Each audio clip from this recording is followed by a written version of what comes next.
আরবের দুটি বেদুইন বংশের সাথে সারা ভারতের ডাকাত দলের সম্পর্ক।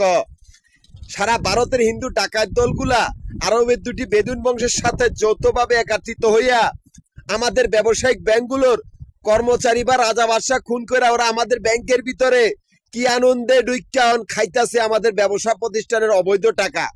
এই কুত্তার বাচ্চাগুলা অবৈধ কতগুলি মিশনারিজ বানাইছে, সেখানে ডাকাত দলের আস্তানা। তার ভিতরে দুইটির নাম আমি বইলা দিতাছি। একটি হলো দেওয়ানবাগি জারমাইয়া আনারকলি, আনারকলির আশিক আছে, আশিক চৌধুরী, যে কিনা চাঁদপুর মাফিয়া ডন আশিক চৌধুরী, যে কিনা সারা ভারতের ডাকাত দলের সর্দার। তার ভিতরে চরমনার পীর জারমাইয়া চন্দ্রমুখী, চন্দ্রমুখীর সাথে আবার কিন্তু সদরঘাট বা নবাবপুরের গুন্ডা পান্ডারগো সম্পর্ক। এই কুত্তার বাচ্চাগুলা আমার বাড়িগুলোর সামনে এমন একটা পরিস্থিতি তৈরি করছে যাতে আমি আমার ব্যবসা প্রতিষ্ঠানের বাড়িঘরগুলোর ভিতরে না যাই। আমি একটি কোম্পানির দায়িত্বরত ছিলাম 20 বছরের উপরে।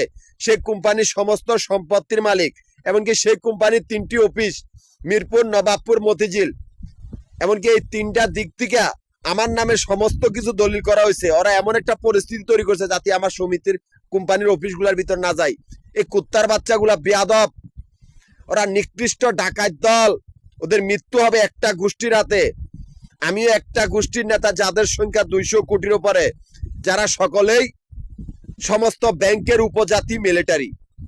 একটা গোষ্ঠীর সাথে তোদের কারো আত্মীয়তা নাই। মাফিয়া গ্রুপের ডন, তোরা সাবধান হয়ে যা কুত্তার বাচ্চাগুলা।